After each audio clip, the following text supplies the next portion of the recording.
Então, bom dia, né? Quase boa tarde a todas e todos. É uma alegria receber esse convite, né, para conversar com vocês sobre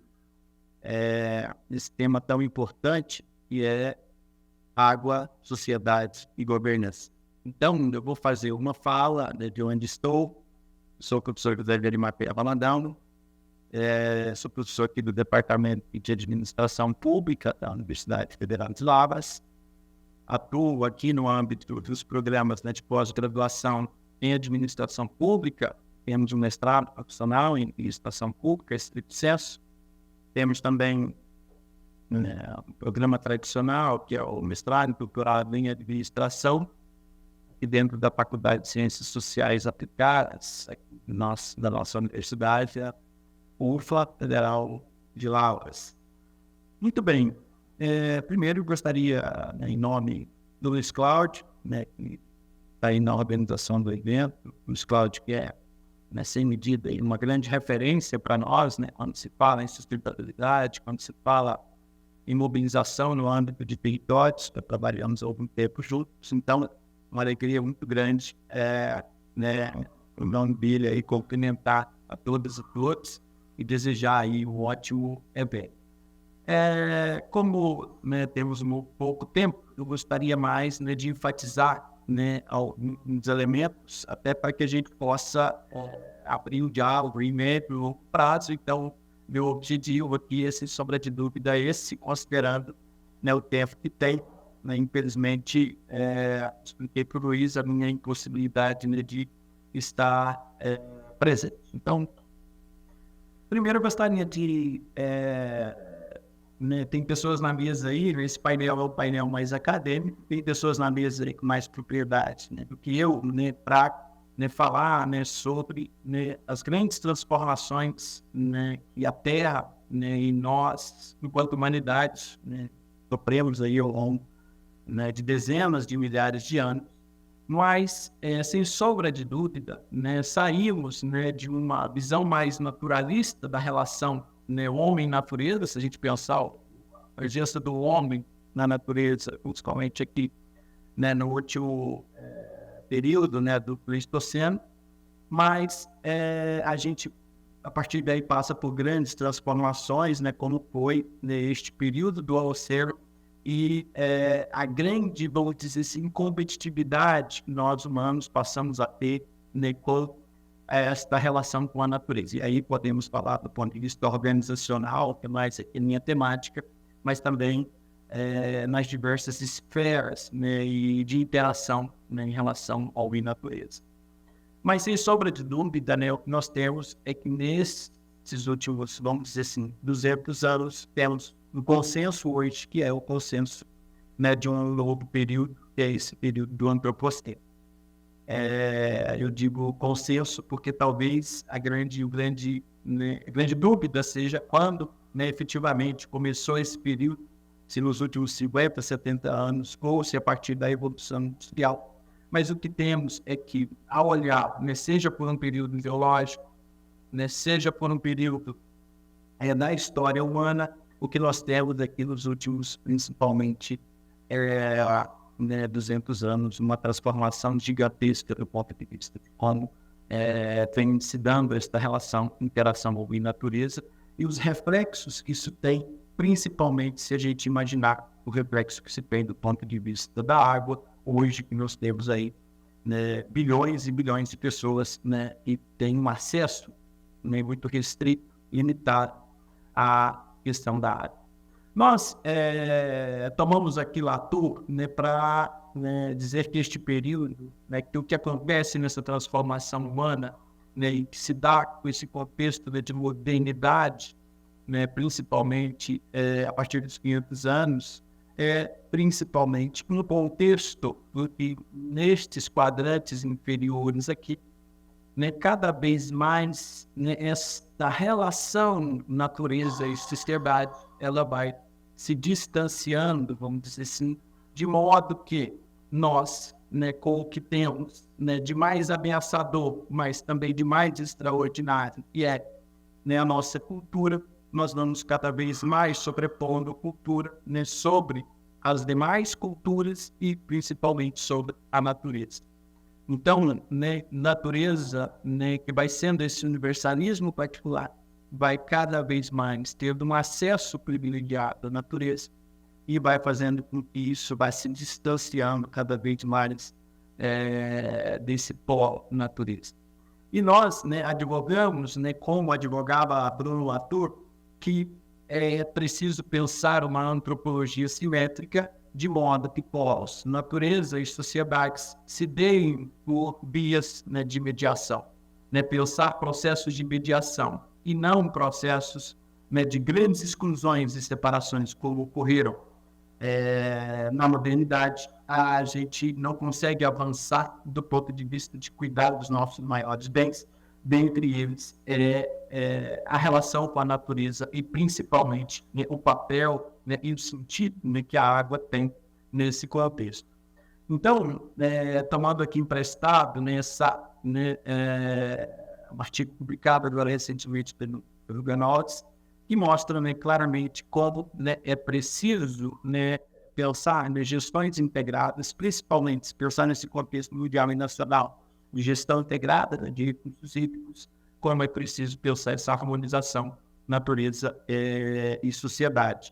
A gente tem iniciativas, né, muito evidentes em relação a isso, mas ainda muito incipiente do ponto de vista de assegurar, né, a nossa, né, existência futura, vamos dizer assim, de modo que a gente possa equilibrar,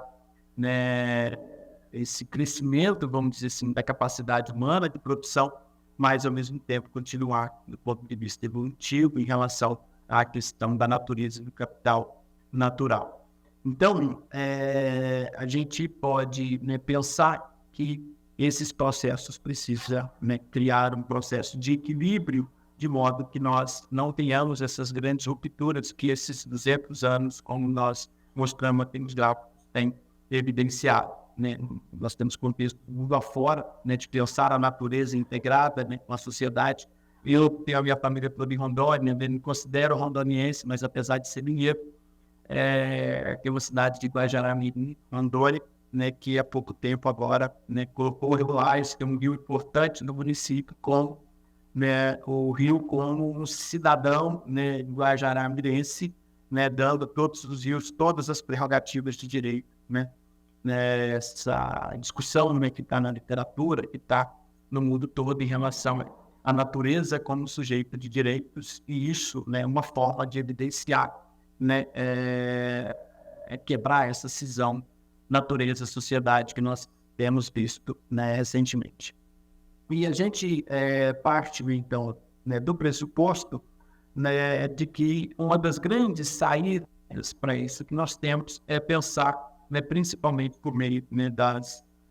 NBS ou soluções baseadas na natureza. Nós, inclusive, né, publicamos um artigo agora recentemente, depois dos 2, 3 meses,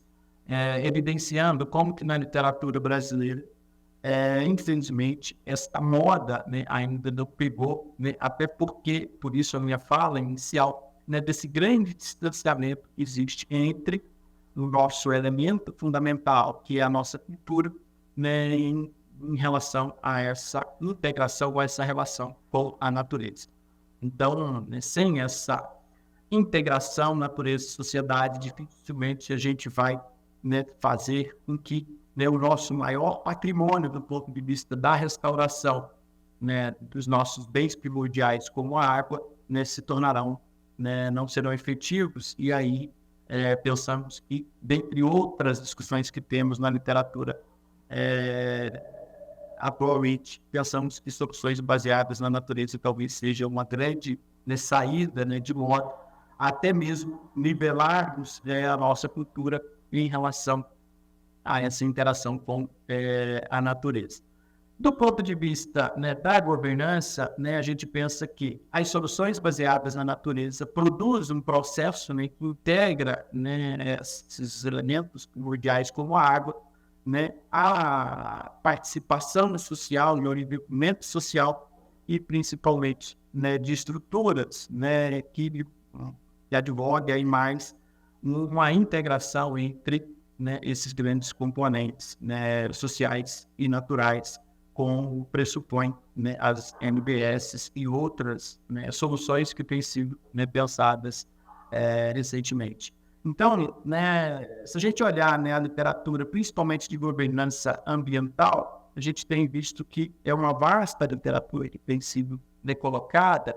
e todas elas, principalmente as abordagens, né, mais recentes, né, vêm trazer, né, governanças adaptativas, interativas, funcionárias, mas, de certa forma, todas elas trazem essa preocupação, né, de um mundo mais justo, né, e seguro, né, para a humanidade, sendo esta necessidade urgente, né, de incorporar ou trazer a nossa cultura para o plano da natureza, de modo que possamos fazer com que esse equilíbrio, né, entre, né, sociedade humana e natureza possa se, né, equilibrar. Se a gente olhar, né, para mais aqui, né, para áreas sociais, por exemplo, né, além, né, dessas perspectivas mais ambientais de governança, seja ela governança local, territorial, relacional, colaborativa, né, integrada e muitas outras,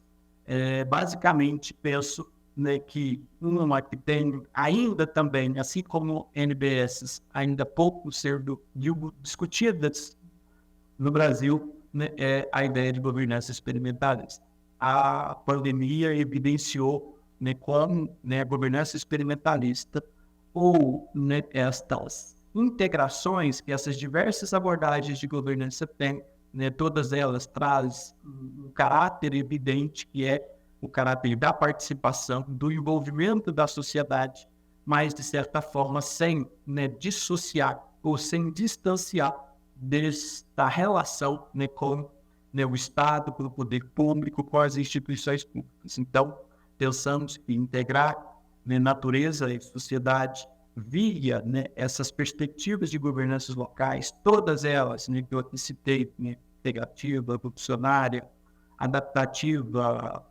integrada, territorial, local, relacional, colaborativa, etc. Todas elas têm como princípio fundamental essa questão do envolvimento e da participação, né, social. E esta participação e envolvimento social, vejo ela muito relacionada à necessidade de incorporação maior desta efetivação da natureza, né, aos elementos culturais, e os elementos culturais como elementos fundamentais, relevantes, mas não únicos desta relação com a natureza. Então, penso que deixo aí para discussão, né, a governança experimentalista como talvez uma síntese, de certa forma, que, né, traz elementos relevantes, né, para, né, concatenar ações efetivas do ponto de vista, né, de assegurar que bens primordiais como a água possa, né, se tornar elementos fundamentais. Então, a gestão de recursos hídricos do Brasil, e se pensarmos uma gestão integrada de recursos hídricos do Brasil, precisa, quando está sendo discutido no mundo, o próprio Donald traz um pouco dessa discussão, pode destacar, né, a relevância que esses instrumentos têm, né, de não só, né, trazer mecanismos de efetivação, né, de processo de governança, mas também de processos de interação e de interrelação, né, dos componentes humanos, né, com os componentes naturais. Então, gostaria, né, de enfatizar esta minha visão, a visão aqui do nosso grupo, em relação, né, a esta concepção. Temos hoje, vimos a governança experimentalista, um grande, né, instrumento, né, ou um grande potencial, né, como foi, né, na pandemia, né, processos muito diferentes dos usuários ocorrendo na pandemia, do ponto de vista da gestão da comunicação, né, da efetividade, accountability, etc. E todos eles precisando ser, né, traduzidos para esta relação natureza e sociedade, né, e principalmente pensando elementos como a água em médio e longo prazo. Então, sem entrar aqui nos detalhes, né, de cada um desses, né, dessas discussões teóricas, mas gostaria de deixar aí a minha visão, minha contribuição para o evento, né? Eu acho que o Brasil precisa, né, pensar com mais carinho para, né, processos, né, de formação que integre governança, mas governança dentro, né, de outros contextos que relacionem sociedade e natureza, e penso que as soluções baseadas na natureza pode ser, né, grandes elementos, apesar dela ainda praticamente ainda está muito restrita, como esse levantamento que fizemos mostra. Então, né, desejo, né, fico aberto aí para a discussão, desejo um bom evento aqui, basicamente, né, as referências que eu mais usei, né, sem, né, extrapolar muito do tempo, né, me coloco à disposição.